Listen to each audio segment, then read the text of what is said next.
औज़ु बिल्लाहि मिनश्शैतानिर्रजीम बिस्मिल्लाहिर्रहमानिर्रहीम।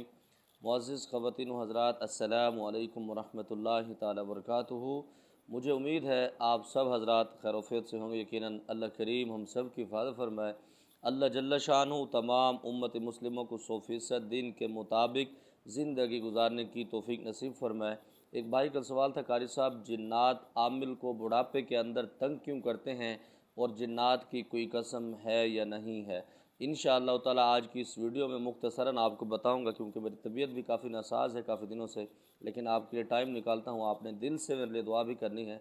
अल्लाह करीम मेरी हिफाजत फरमाए। अल्लाह ताला तमाम उम्मत मुस्लिमों के जितने लोग हॉस्पिटलों में हैं, घरों में बीमार हैं, अल्लाह ताला तमाम को सेहत कामिला आजिला मुस्तमिला नसीब फरमाए। मोहतरम सामाईन, होता क्या है, ये आमिलीन की अपनी कमज़ोरियाँ होती हैं, अपने उनके लवाजमात होते हैं, जिसकी वजह से बुढ़ापे के अंदर उनको ये चीज़ें देखनी पड़ती हैं, ये सज़ा भुगतनी पड़ती है।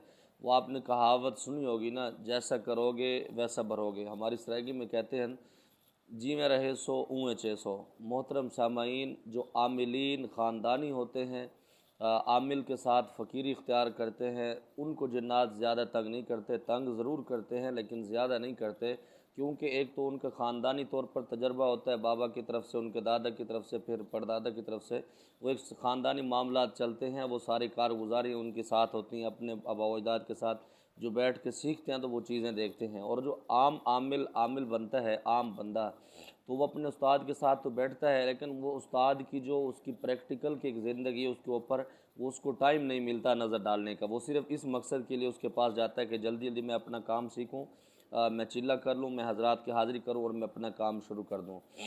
दूसरी बात मोहतरम सामाईन, ये जो लोग जिन्नात को मारते हैं ख़ास तौर पर, या जिन्नात को धमकियाँ देते हैं, आदमी जब बूढ़ा हो जाता है, आमिल बुढ़ापे की तरफ जाता है, उसका अमल भी कमज़ोर हो जाता है, उसकी ज़िंदगी भी कमज़ोर हो जाती है, जिसकी वजह से जिन्नात और हज़रात इसका फ़ायदा उठाते हैं, क्योंकि अल्लाह ने इनको हज़ारों साल भी ज़िंदगी दी हुई है, तो वो अपना इंतकाम बड़ा आसानी से ले सकते हैं। आप यकीन मानेंगे, ऐसा भी होता है कि आप इधर से एक मरीज़ को थप्पड़ मार रहे हैं, आप लाहौर के अंदर बैठे हैं, लाहौर और कराची का तकरीबन 1400 किलोमीटर फासला है, 1350 किलो या 1400 किलोमीटर लगभग फासला है, तो वो फ़ौरन भी बाज़ औक़ात जिन्नात अपना इंतकाम करते हैं। अगर आपने हिसार का अमल नहीं किया हुआ, आप मजबूत नहीं है, आपका ख़ानदानी काम नहीं है, आपके उस्ताद की तवज्जो आपके ऊपर नहीं, आप उस्ताद की खिदमत नहीं करते, उनसे मोहब्बतें दुआएं नहीं लेते अपने माँ बाप से, तो वही आपके घर के ऊपर अटैक भी करते हैं, आपके बच्चों को तंग करते हैं। बाज़ औक़ात ऐसा भी होता है कि आमिल जब जवानी के अंदर होता है, जिन्नात उससे डरते हैं,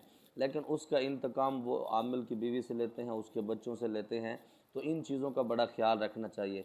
दूसरा मेरे भाइयों, जिन्नात की कसम बिल्कुल है, आप इनको कसम दे सकते हैं, लेकिन आजकल के दौर में आप ख़ुद अपने गिरबान के अंदर झांकें कि आजकल के दौर में मुसलमान जो हम कलमा गो भी हैं, हज़ूर अलैहिस्सलाम के ग़ुलामी के नारे भी लगाते हैं, और हम ये भी कहते हैं कि अल्लाह के बड़े हम बरगुज़ीदा हैं, अल्लाह को मानने वाले हैं, हम कसम का कितना भरम रखते हैं। मैंने जो आज तक ज़िंदगी के अंदर तजर्बा किया है, अक्सर लोग कसम को नाजायज़ इस्तेमाल करते हैं।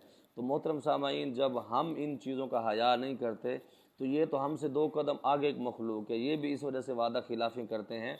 कसम बहुत पाकीज़ा चीज़ है, इसका भरम वो रखता है जो ख़ुद पाक होता है। मिसाल के तौर पर मैं जिन्नात से कसम ले रहा हूँ या उसको कसम दे रहा हूँ, लेकिन मैं ख़ुद उसके अंदर पाक नहीं हूँ, मैंने वज़ू नहीं किया हुआ, तो मैं कैसे उसके अंदर कामयाब हो सकता हूँ? तो मोहतरम सामाईन, चंद चीज़ें हैं।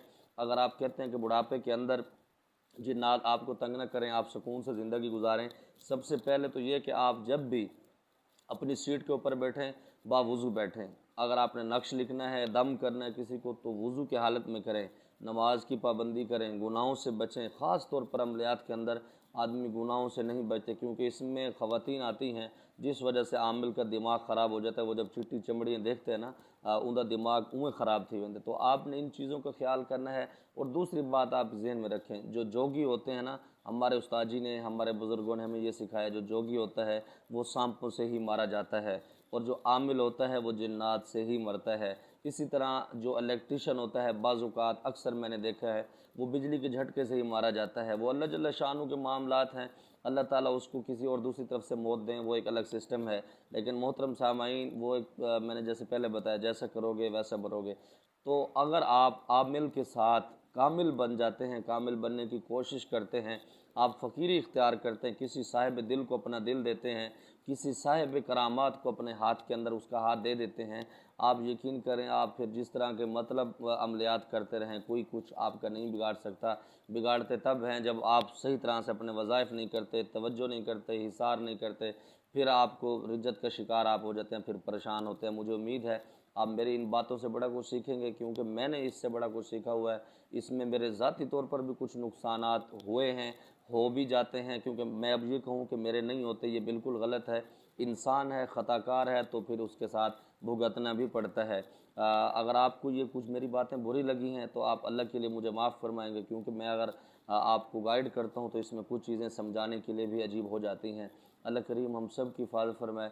अल्लाह जल्ल शान तमाम उम्मत मुस्लिमों को 100% अपना काम ज़िम्मेदारी के साथ निभाने की तौफ़ीक नसीब फरमाए। ज़मात पर ख़ास दुआओं का द अल्लाह पामान। अस्सलामु अलैकुम।